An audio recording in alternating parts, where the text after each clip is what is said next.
dear brothers and sisters, the Saints Christ, welcome to a new episode. We're still in the Apocrypha Books. I was hoping that I can put the wisdom of Joshua, the son of Sirach, and the Book of Baruch in one episode, but actually I found it is hard, then even kept going harder and harder to the extent the book of the wisdom of Joshua, son of Sirach, or some people, if they call him Jesus, the son of Sirach, actually will need 2 episodes because of the amount of the deception and the lying in it. All right, so not to waste time, so let's start quickly. So this is the part 1 of it. All right. I understand this is an Arabic book. It was issued in 1989, so about like 32 years ago, or 33. We're now 2022, and it says the Holy Bible, the canonical books, and it got all these texts, right? So we'll read from this because actually it has the contradictions already in this book. I don't do anything. I just analyze what's in this book. That's all. All right. So in this book, page 138, this is also an old introduction. It says the following, that Joshua, the son of Sirach, would like to call him Joshua or Jesus, it's up to you, is one of the, whatever called in the Jews, the sages. And sages, like to make it like closer to your understanding, like consider as the fathers, like the rabbis, but they are not rabbis, but they are very intellectually, they are very gifted, and also they are very much aware of the Torah accordingly, and they had the gift of writing, like writing spiritual books and commentaries. And they are highly, some of them extremely highly respected in the Jewish community, or even Messianic Jews as well. So he is one of those ones. And it says, actually, he was a very famous guy, and actually he wrote and died in Babylon during the Babylonian exile, which means something between years 605 and 538 before Christ. All right, we'll start the problems soon. Accordingly, he is just one of the sages, and was famous one, and he found he has this gift to write down some literatures or something like that, and that's great. But this doesn't allow. He did not claim that he was sent by God or inspired by God at all. Actually, they tried to do this.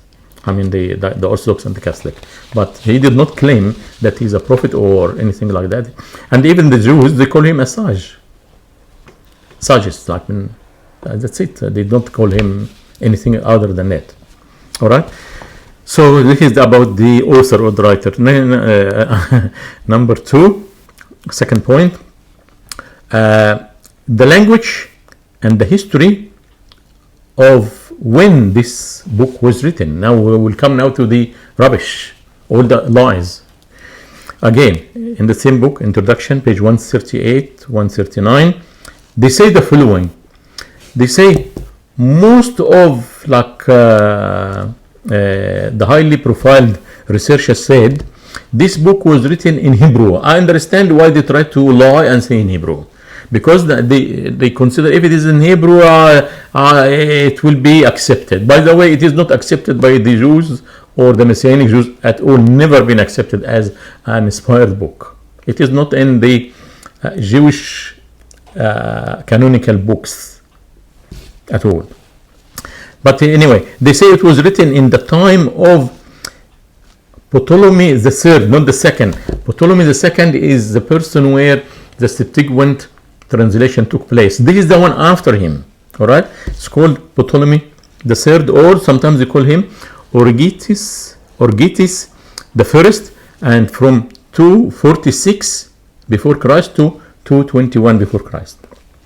Some people said the book was written at that time. Oh my goodness, to say it was written in Babylon, where the guy actually even died. So we start now the problems. Okay, now forget that about the Babylonian one. And we'll talk about this now. They try to say, it was in Hebrew and was written at that time. Anyway, and they say some other people say actually it was written in Palestine between 190 and 170 before Christ. This is another thing. Anyway, all right.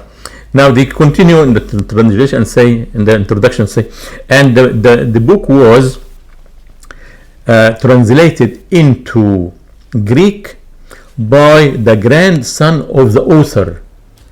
At the same time, they did not mention the name of this grandson. They did not mention the time when it was translated, like the year. And they say by the grandson of the author in Egypt, Alexandria, according to some of the researchers. And they say this was done in the 38th year of another king of Egypt with the same name, Origetes, but did not mention what year that was Origetes, king of Egypt again. So this to show you it's all rubbish, it's all lies.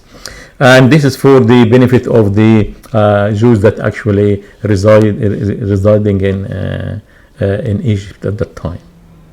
So I will put the following notes. How come that the book was actually written after the man was passed away? Could be about 300 to 400 years. If he was in Babylon, this is about like 500 something, and now tell me it was written could be year 170 before Christ. This is a huge amount of time. Second point, he says it was written in the time of Ptolemy III. And out of this point, I would like just to take a quick note. This means this book, if it was written during the time of Ptolemy III, forget about the second option that was written in Palestine in year 190 to 170 before Christ. This means this book was written after the Septuagint translation, nearly 40 years, because Septuagint translation was 280 before Christ, but they say there could be written during Ptolemy III, which from 246 of course is 34 years after 280, all right, up to 221, all right. So definitely during year 280, which is Septuagint translation, Septuagint translation, this book was not there, did not exist, all right. And accordingly, this means that this book was not, according to the fiery preacher, was not in the second cabinet, according to the first lie, and also was not in the temple, according to the second lie, who said it 3 years after the first lie. All right, understand? You can watch the previous 2 episodes about the fiery preacher and his lying. About there were like 2 cabinets, and after that there were some books in the library, some books in the temple. All right. So this means what? Definitely, we don't know exactly when the book was written, what language was it. However, definitely was written after the Septuagint translation. Definitely was was not available, was not even written, was not available during the Septuagint translation. Why I'm insisting on this? Because in the same book, in the same introduction, if we move to page 141, they start assuring, say, this book was gathered or collected after in the second collection after Ezra, which is a definite lie, the most important thing. And they say, it was in the Septuagint translation. My goodness, how come the book itself was written 40 years after Septuagint translation? So how come that was there? Can you see the lies? Can you see the lies, dear brother and sister?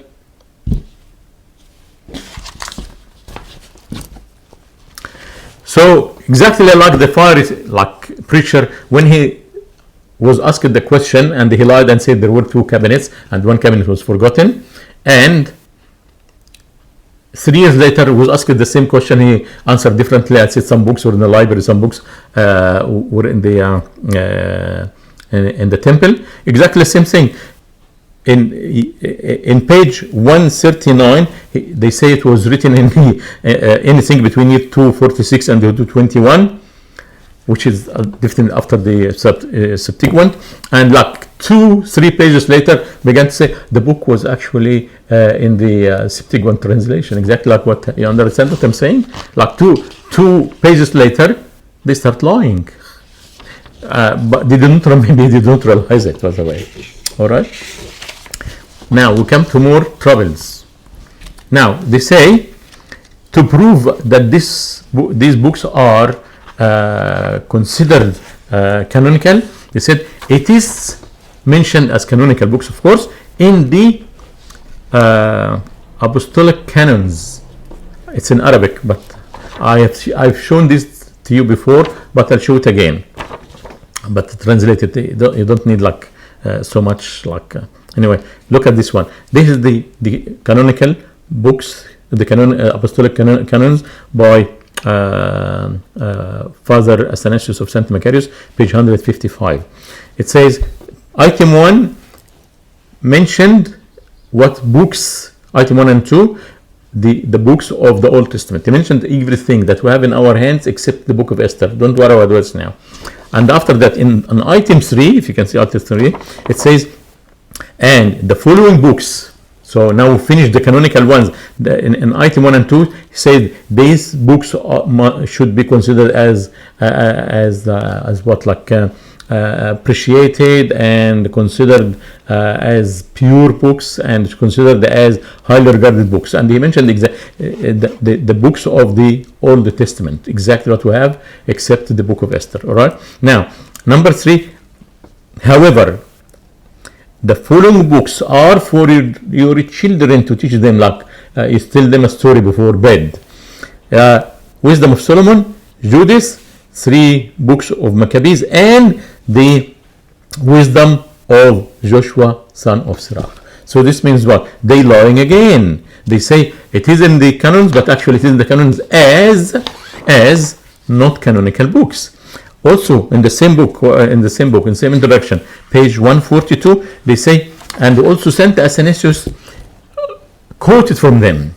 All right, we'll come to the quotation later on. But as a start, they give you the impression that as long as Saint Athanasius quoted from them, this means they are canons.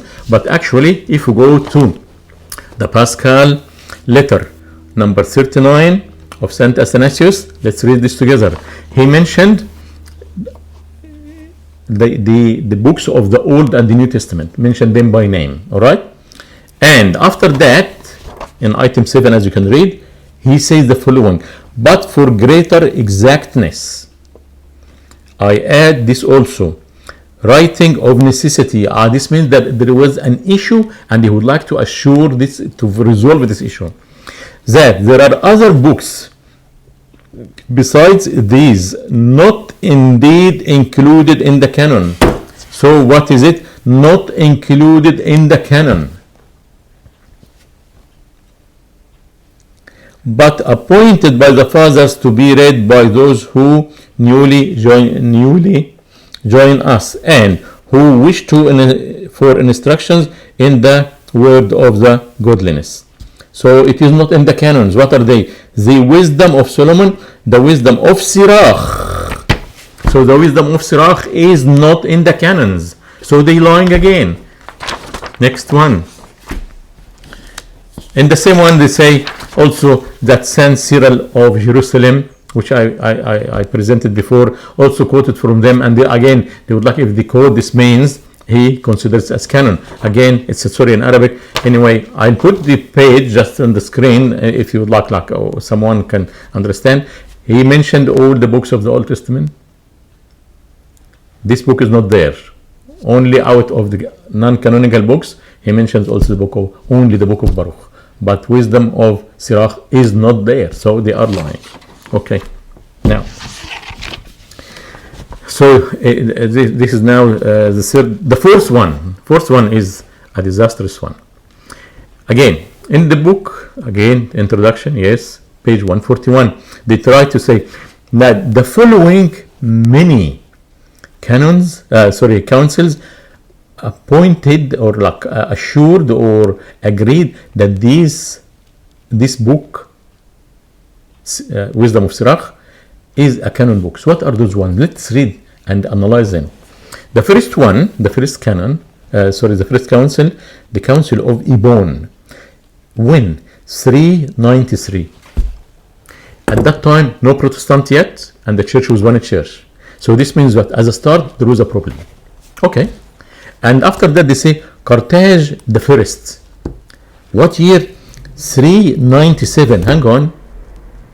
You got one already in Ibon 393, and now got another one 397, which means only 4 years after that. This means what? They did not come to a conclusion, or many churches rejected it. That's why you had to do another one 4 years after.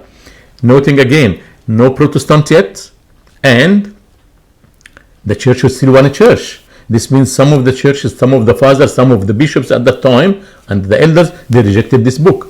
Next one. Second, Carthage, year 419. So this is 22 years after the first Carthage. This means what? The problem is still there. So now, 3 councils in a very short period of time, all of them in the 4th and the early 5th century, where no Protestant and the church was one church. This means what? Big problem. And you try to assure it, but still the problem is there. And by the way, it is not in the Jews as a start. And this is not your business. Next one. And the Council of the Catholic Church in year 1672. This is 17th century. So if you think the first 3 were okay, why you have to do another one? But notice that one, that the Catholic one, year 1672, this is after the Reformation movement.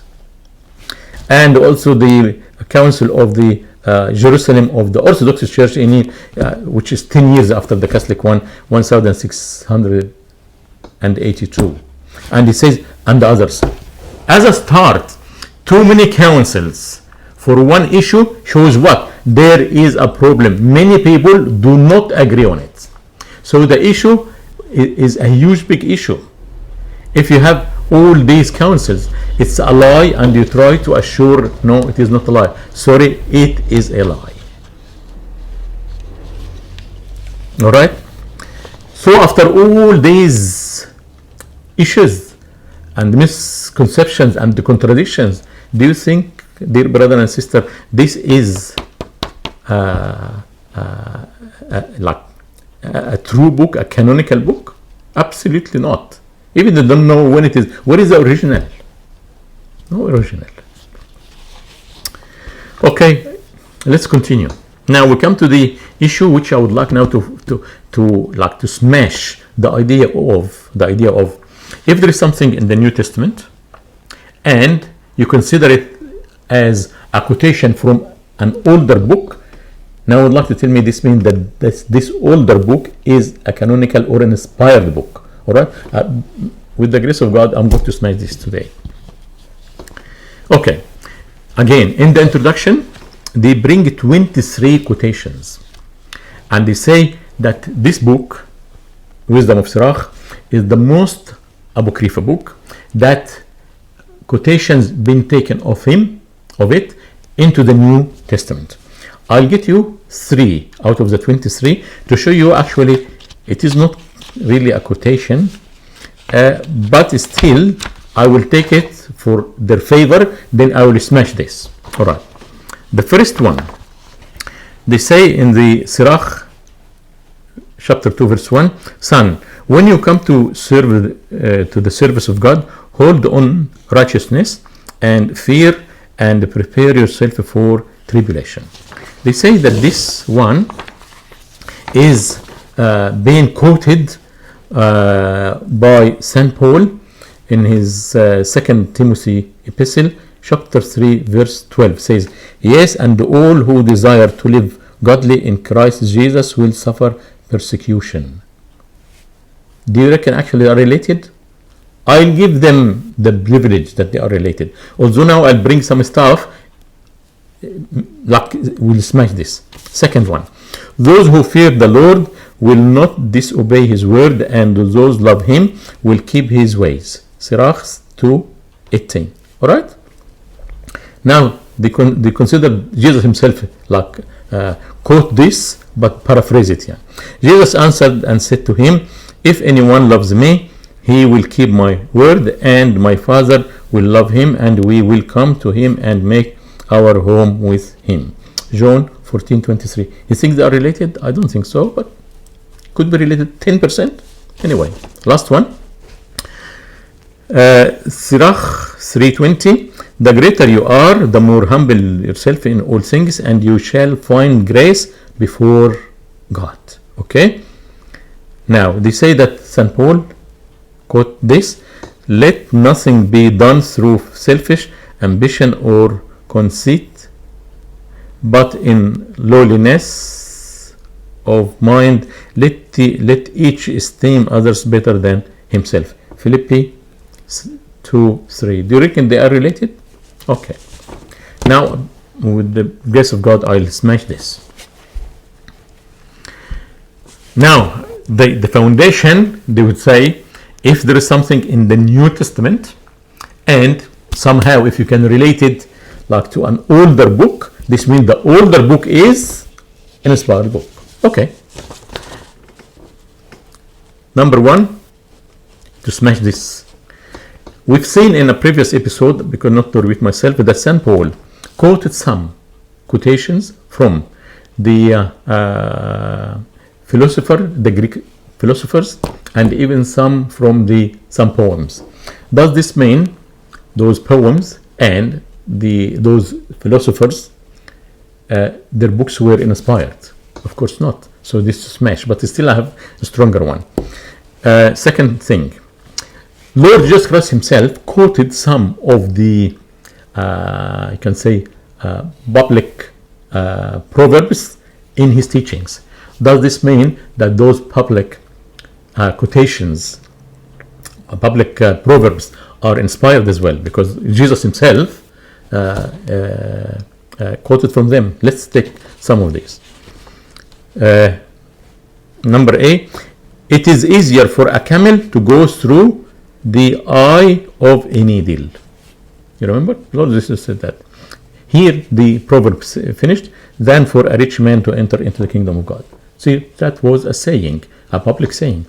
Even next one, he said to them, Jesus, he said to them, you will surely say this proverb to me. So now this is a proverb to me. Physician, heal yourself. So this means we take the public proverbs and consider them as inspired books. Now I'll come now to a higher level of smashing. Okay, and this was the last point. All right, what is it? I hope that you remember to some extent when they said the Sirach and the New Testament were related. They definitely were not related, but let it go for the moment. Assume they are related. I show you now the related ones from Buddhism. First of all, Buddhism is 500 years before Christ, or before Christ, before the New Testament, and it is considered as a religion, and it is 500 years before. So let's read some of it. I got it. It's in Arabic, but I translated it into English. I got it from a book called Teachings of Buddhism. You can say that. So what does it say, this one? Some of the teaching. I'll give you just 4 examples. Hatred does not end with grudges in this world, but the cycle of grudges ends with love only. I think you can easily get many verses from the New Testament to assure this. I'll give you one. Not returning evil for evil or reviling for reviling, but on the contrary, blessing. 1 Peter 3:9. So now you can see this is more close than the rubbish they said about the Sirach one. Okay, second one. do not commit evil deeds, so SOW, the seeds of good. Of course, I can get you many verses in that. We'll take one from Romans. Do not be overcome by evil, but overcome evil with good. Third one, my disciples, the end is drawing near, and the time of for departure is drawing near. All right. So this is the Buddha said that. Now let's what St. Paul said to Timothy, 2 Timothy 4:6. For I am already being poured out as a drink offering, and the time of my departure is at hand. Last one. Buddhism says, your sufferings is my suffering, and your happiness is my happiness. St. Paul, again, 2 Corinthians 11:29 said, who is weak and I am not weak? Who is made to stumble and I don't burn with indignation? So do you think now this is closer or not? Absolutely a lot closer. Now the question is, does this make Buddhism as an inspired religion or inspired books? The teaching. By the way, I got you only 4. I can easily get you 30. Easily. They have so much peaceful teachings. Actually, like you'll find equivalent to the New Testament. And they are 500 years before Christ. So if they say whatever, like if you compare what I got from the Buddhism and you compare it with the New Testament and what they got from Sirach and compare it with the New Testament, absolutely the Buddhism was far closer to the New Testament ones. All right. What about last thing? What about, do they have something also? We hear it a lot in the monastic life. Absolutely. They were monks over there 500 years before Christ. So when he says Saint Anthony established, established in this area, but monasticism hundreds of years before that. Okay. So Buddhism has something. Call it the middle approach. All right. Again, translated it. So what Buddha said, his teachings, for those who choose the path that leads to enlightenment, yes, there will be 2 extremes, and they should be very careful. Avoid the first path of indulgence in indulging in the desires of bodily pleasures. As for the second one, on the contrary, it concerns this discipline, asceticism, and unreasonable torture of the body and the mind. Okay, so he put now like 2 extremes. Now he says the noble path, all right, the noble path is one that transcends these 2 extremes. Do we have something like that in monastic life? Yes. This is equivalent to the monastic saying, the middle way saved many. Here we go. So this means what? Buddhism, this way, are inspired teachings, and I would say also to the fiery preacher, why in this case don't consider Buddhism as a fourth heavenly religion. All right, dear brother and sister, this is what the Orthodox and the Catholic believe in.